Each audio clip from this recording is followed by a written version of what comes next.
मित्रांनो नमस्कार.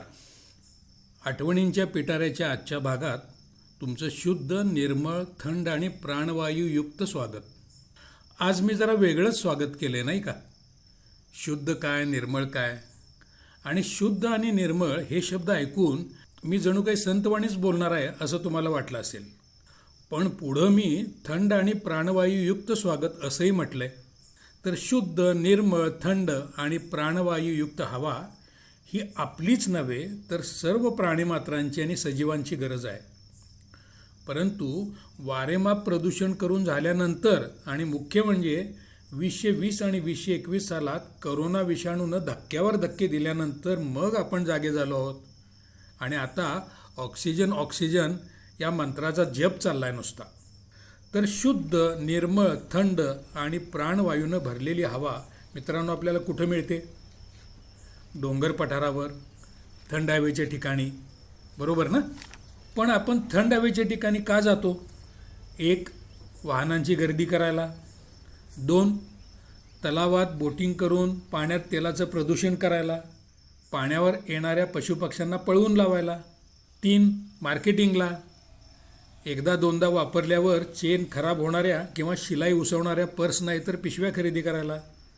Soul उसवणारे shoes विकत घ्यायला. मधाच्या नावावर शर्करायुक्त द्रवाच्या बाटल्या आणायला. 4. भेळ, पाणीपुरी आणि चाट खायला. आपण थंड हवेच्या ठिकाणी जातो पत्ते खेळायला, कर्णकर्कश म्युझिकच्या तालावर नाचायला, विस्की आणि बिअरची पार्टी करायला. ही झाली 5वी गोष्ट. 6वी गोष्ट, कुठंही काहीही खाऊन त्याची वेस्टनच काय उष्ट खरकटसुद्धा निसर्गात फेकायला. अलीकडं तर मंडळी आपण निसर्गात किंवा थंड हवेच्या ठिकाणी लग्न समारंभही करायला लागलोत.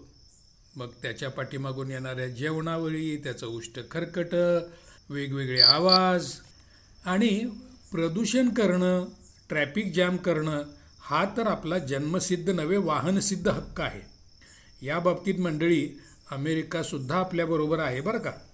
जरा अंमळ जास्तच. लॉंग विकेंडला तिथं 4-4, 6-6 लेन असूनसुद्धा ट्रॅफिक जाम हे होतंच. अमेरिकेसारखे रस्ते जगात कुठं नसूनही ते तिथं होतं. San Francisco, Los Angeles, Monterey, wine valley, Yosemite अशा ठिकाणी जाणाऱ्या हमरस्त्यांवर अमेरिकेत मी हे दृश्य स्वतः अनुभवलेलं आहे ट्रॅफिक जामचं. याच विषयाला धरून एक माझी खास आठवण आहे. लोणावळ्याजवळ राजमाची नावाचा पर्वत आहे. सह्याद्रीवरचं ते एक अत्यंत नितांत रम्य असं ठिकाण आहे. श्रावण महिन्यात तिथं असणं म्हणजे स्वर्गीय सुख असतं. क्षणात येते सरसर शिरवे, क्षणात फिरूनी ऊन पडे. पावसाळ्यात तर हिरवाई, धबधबे, निसरड्या झालेल्या वाटा, इंद्रधनुष्य, ढग, धुकं आणि त्याला छेदणारा प्रकाश याचा आनंद मी सह्याद्रीवर अनेक ठिकाणी अनेक वेळेला घेतलेला आहे. तसाच आणखीन एक वेगळा अनुभव मी कॅलिफोर्नियाच्या योसेमिटी राष्ट्रीय उद्यानातही घेतला आहे. आपल्या राजमाचीचं आणखी एक वैशिष्ट्य आहे ते म्हणजे राजमाचीच्या एका पॉईंटवरून मुंबई पुणे रेल्वे मार्गावरचे 7 बोगदे पाहता येतात. रेल्वे येते, एका बोगद्यातून दुसऱ्या बोगद्यात जाते, दुसऱ्या बोगद्यातून तिसऱ्यात, तिसऱ्यातून चौथ्यात. आणि श्रावण महिना असेल, दऱ्या डोंगर हिरवेगार असतील आणि त्याच्यात जर इंद्रधनुष्य उमटलेलं असेल, वा काय सांगायचं मग. मित्रांनो तुम्हाला आणखी एक गोष्ट माहिती आहे की गोनी दांडेकर यांनी सह्याद्री पर्वतावर अफाट प्रेम केलं. गडकोट किल्ल्यांच्या अभ्यासासाठी त्यांनी आपलं उभं आयुष्य वेचलं. या गिरिदुर्ग प्रेमी महान लेखकानं एक पण केला होता. काय होता तो पण? तळेगावला राहत असल्यानं तुंग, तिकोना, लोहगड, विसापूरगड, कार्ला, भाजा यांच्यासह राजमाचीवर ते वारंवार येत जात असायचे. आमच्यासारख्या असंख्य निसर्ग वेड्यांनाही ते तिथं घेऊन गेलेले आहेत. पण राजमाचीला ते रविवारी जात नव्हते. त्याचं कारण असं होतं की पुण्या मुंबईच्या, विशेषतः मुंबईच्या पर्यटकांनी रविवारी बेसुमार गर्दी करून राजमाचीची अगदी रया घालवली होती. त्यामुळं गोनी दांडेकरांनी रविवारी राजमाचीला जाणंच बंद केलं होतं. जंगलं ही पृथ्वीची फुफ्फुसं आहेत. मानवजातच नव्हे तर संपूर्ण सजीवासाठी ऑक्सिजनची खाण आहेत. थंड हवेची ठिकाणं म्हणजे जंगलानं वेढलेले पर्वतच तर आहेत. मित्रांनो तामिळनाडूतील उटकमंड आणि कोडाईकनाल ही थंड हवेची ठिकाणं तुम्हाला माहिती आहेत. तर वर्षाला साधारण किती पर्यटक उटकमंडला भेट देत असतील? काही अंदाज? 40 लाखांच्या वर पर्यटक उटकमंडला भेट देतात. आता याच तामिळनाडूत शांतता, ताजी हवा आणि अनटचड चार्म असलेली काही थंड हवेची ठिकाणं आहेत. अनस्पॉइल्ड आणि प्रिस्टीन म्हणजे नाश न झालेला आणि पूर्वी होता तसा असलेला निसर्ग त्या ठिकाणी आहे, तशी त्याची जाहिरातसुद्धा केली जाते. सुदैवानं त्यातल्या एका थंड हवेच्या ठिकाणाला आम्ही चक्क 40 वर्षांपूर्वी भेट दिलेली आहे. तेव्हा तो अगदी अनस्पॉइल्ड आणि प्रिस्टीन होताच होता. यरकॉड यरकॉड यरकॉड, एका दाक्षिणात्य बस कंडक्टरच्या खड्या आवाजात, खरं म्हणजे भरड्या आवाजात त्या ओरडण्यानं आम्ही भानावर आलो.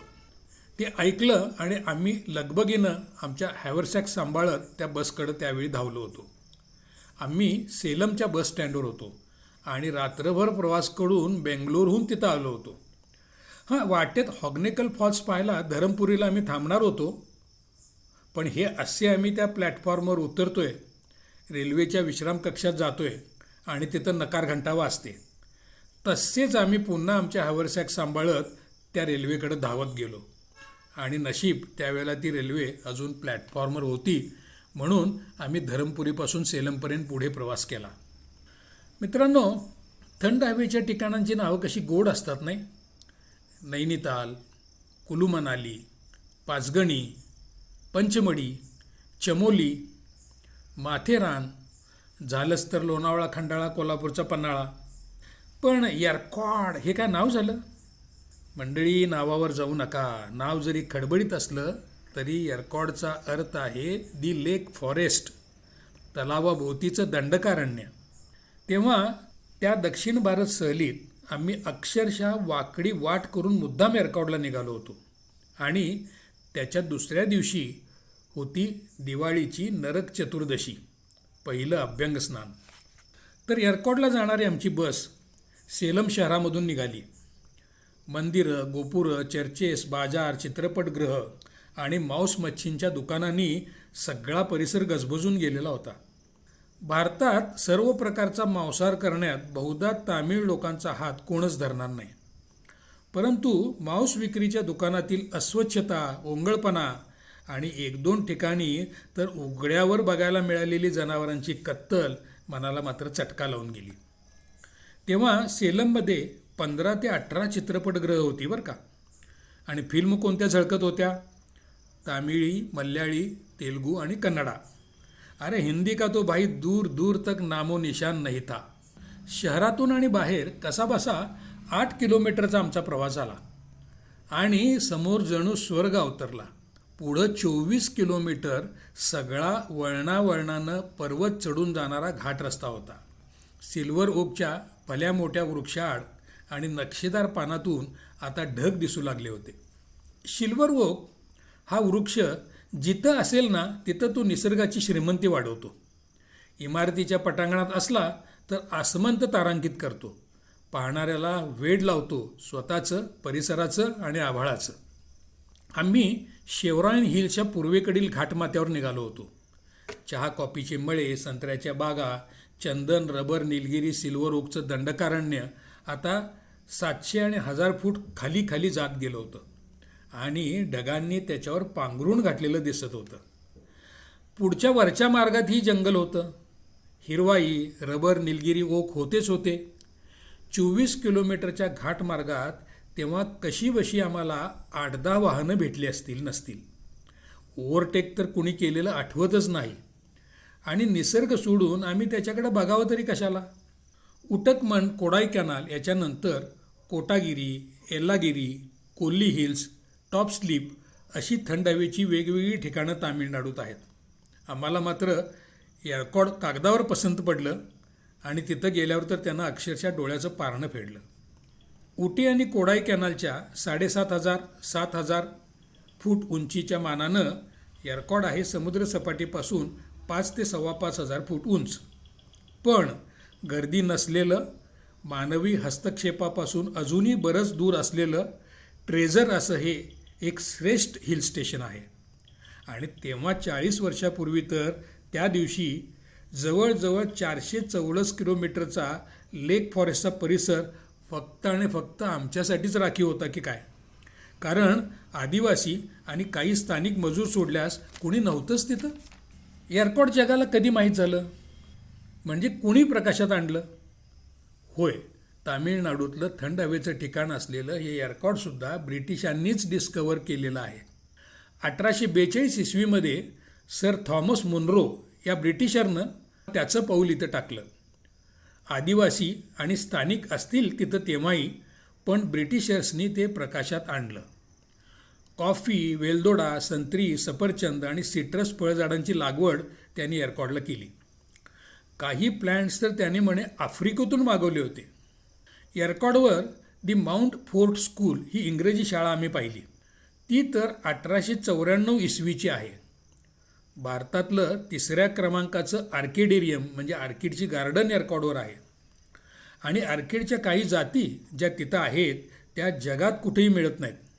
एका फुलाची तिथल्या अधिकाऱ्यानं आम्हाला वेगळी माहिती दिली. त्याचं नाव कुरिंगी फूल. ते तर म्हणे 12 वर्षातून एकदा उमलतं. दुर्मिळ असलेला पीचर नावाचा एक प्लॅन्टही तिथं आम्ही पाहिला. मी घाई करतोय ना, शाळा आणि वनस्पती उद्यान अगोदरच तुम्हाला सांगून टाकलं. अहो, त्यानं तितकं प्रभावितच केलं होतं तिथं आम्हाला त्यावेळी. हां, तर एअरकॉडच्या ST स्टेशनवर उतरून आम्ही शेवरॉयन हिल्सच्या यूथ हॉस्टेलपर्यंत चालतच गेलो. आणि चालत गेल्यानंच तर शरीरात चैतन्य आलं, नाहीतर सकाळी सकाळी आम्हाला स्वेटर घालून हिंडावं लागलं असतं. मी तुम्हाला सांगितलंच की हा त्या दिवशीचा दिवाळीच्या अगोदरचा दिवस होता. दुसऱ्या दिवशी नरक चतुर्दशीचं अभ्यंगस्नान, आणि तेही घडणार होतं शेवरॉयन हिल्सवर. आमची दिवाळी निसर्ग दिवाळीच होणार होती म्हणा ना. यूथ हॉस्टेल एअरकॉडच्या बस स्टँडपासून 1 किलोमीटर अंतरावर होतं. आमच्याकडं आरक्षण होतं आणि पाठीवर सॅक मारून आम्ही चालतच तिथंपर्यंत गेलो. त्यावेळी ते फक्त यूथ हॉस्टेल होतं. आता तिथं हॉटेल तामिळनाडू हे लक्झरी हॉटेल झालेलं आहे. बाग, झाडंवेली आणि जवळच्या डोंगरांनी वेढलेलं ते यूथ हॉस्टेल खरंच नितांत रम्य होतं. अत्यंत चांगल्या स्थितीत होतं. बाजूलाच गर्द झाडीत लपलेला तलाव होता आणि अण्णा पार्क, बॉटॅनिकल गार्डनही तिथंच होती. हॉस्टेलमध्ये त्या दिवशी तिथं आमच्याशिवाय कोणीच नव्हतं. ताजी थंड शुद्ध हवा, कुठंही ओरखडा न पडलेला निसर्ग, चित्रमय आकाश, राखी सफेद ढग. Truly paradise of nature lovers and trekkers mean hours. Untouched charm, fresh breeze, treasure, unspoiled and pristine nature. Youth हॉस्टेलमध्ये आम्ही चेक इन केलं, वॉश घेतला आणि लगेच एमराल्ड लेक गाठला. अहो, गाठला कसला, त्याच्या सान्निध्यातच तर आमचा मुक्काम होता. दिवाळीचा सण होता. अल्पस्वल्प कायम वास्तव्याला असणारे स्थानिक तामिळी, विशेषतः मजूर स्त्रिया सोडल्यास त्या परिसरात कुणीच भेटत नव्हतं. पावला पावला गणित निसर्ग आणि निसर्गाचं नवं रूप. बोटिंग केलं, तलावातल्या बेटावर मोर बघितले, अण्णा पार्क आणि बॉटॅनिकल गार्डनला भेट दिली आणि ट्रेकिंगला सज्ज झालो. एअरकॉडच्या तलावापासून किलियार फॉल्स पाहण्यासाठी जाऊन येऊन 6 किलोमीटरचा तो ट्रेक होता. या 3 आठवड्यांच्या दक्षिण सहलीत माझ्याबरोबर बायको संजीवनी, सुमन, वासंती आणि मंगल ह्या युवती आणि माझी 1.5 वर्षांची कन्या मानसी एवढीच माझी टीम होती. एअरकॉड इतका सुंदर, स्वच्छ आणि पावलागणिक नवीन रूप घेणारा अद्भुत निसर्ग मी खरंच दुसरीकडं कुठेही पाहिलेला नाही. आम्ही एअरकॉड तलाव ते किलियार फॉल्स चालत होतो. उतारानं जाताना दोन्ही बाजूला कॉफीचे मळे आणि संत्र्या मोसंबीच्या बागा होत्या. ओढे आणि ओळ खळाळत होते. पायवाटा निसरड्या झाल्या होत्या. दुपारी 1 वाजलेला असूनसुद्धा थंडी मी म्हणत होती. तीव्र उतारावर मग थोडी रबराची लागवडी आम्हाला दिसली. एखादी इस्टेट ओनरची बंगली देखील खुणावत होती. आणि समोर दरीच्या पलीकडं उंचच उंच पर्वतरांगा होत्या. कासवी यात्री ढगांचं त्यांच्या अंगाखांद्यावर खेळणं आणि हितगुज चाललेलं होतं. फॉल्स फॉल्स इकडं तिकडं बघत आम्ही ओरडलो. हे ओरडणं फॉल्स दिसला म्हणून नव्हतं, तर रस्ता चुकू नये म्हणून आम्ही कॉफीच्या बिया गोळा करणाऱ्या बाया बापड्यांना विचारत होतो. पूर्ण वाक्य तामिळमध्ये तर आम्ही बोलू शकणार नव्हतो. एका मजुरानं डावीकडे हात केला आणि म्हणून आम्ही नीट रस्त्याला लागलो, नाहीतर कॉफी, रबर आणि मोसंबीच्या नर्सरीकडून बलतीकडंच जाण्याची शक्यता होती. इकडे खोल उतार उतरून एका अंगानं आम्ही धबधबा पाहिला. अगदी कोडाई कॅनालसारखा पण छोटा असलेला तो सिल्वर कॅस्केडच होता. किलियार फॉल्सला जाता येता तामिळी स्त्री पुरुषांच्या बरोबर फोटो काढले. शेतमजूर महिला 4-5 वारी साडी लुंगीसारखी नेसलेल्या होत्या.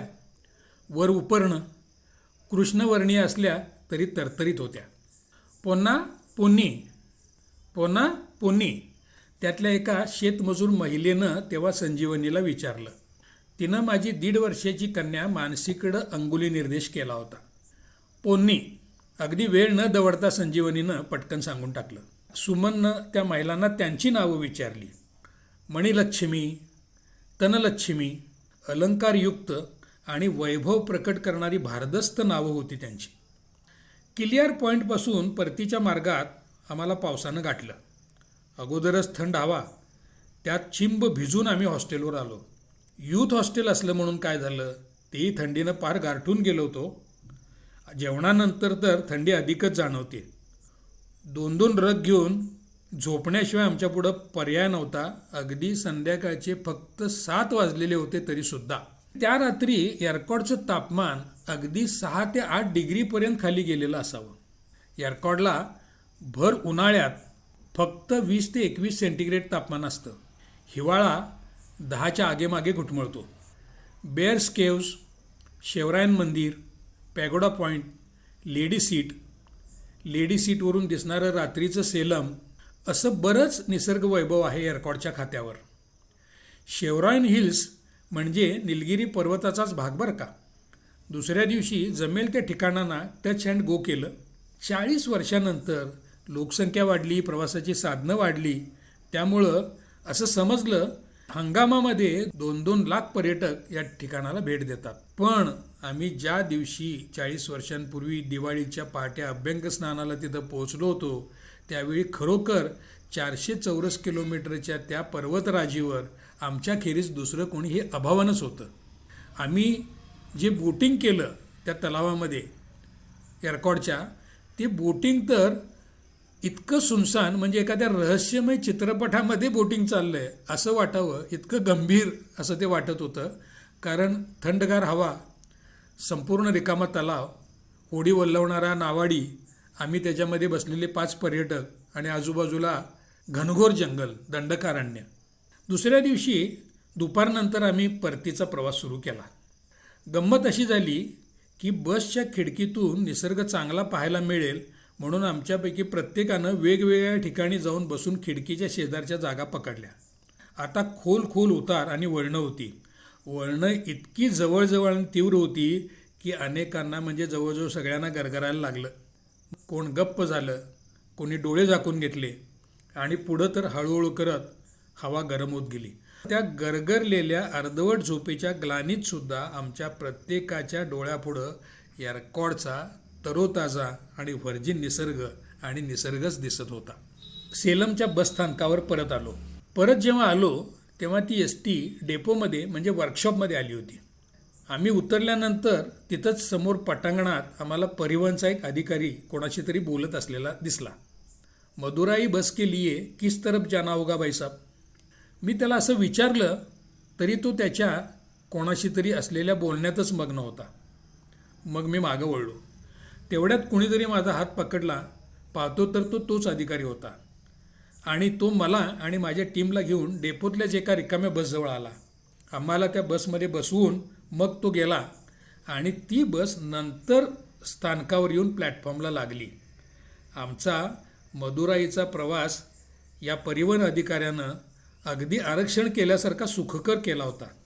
मित्रांनो, ती किंवा तो आपल्याकडे जर दुर्लक्ष करत असेल तर तो आपली उपेक्षा करतोय, आपल्याला टाळतोय असा निष्कर्ष पटकन काढण्याची घाई करण्याचं काहीही कारण नाही. आणि असाच काहीतरी धडा, अशीच काहीतरी शिकवण त्या दिवशी त्यावेळी मला त्या परिवहन अधिकाऱ्यानं दिली ना तामिळनाडूच्या. ह्याच नोटवर मी आठवणींच्या पिटाऱ्याचा आजचा भाग पूर्ण करतो. टेरकॉटची भेट तर तुम्हाला मी घडवलीच आहे. पुन्हा भेटू वेगळी एक आठवण घेऊन.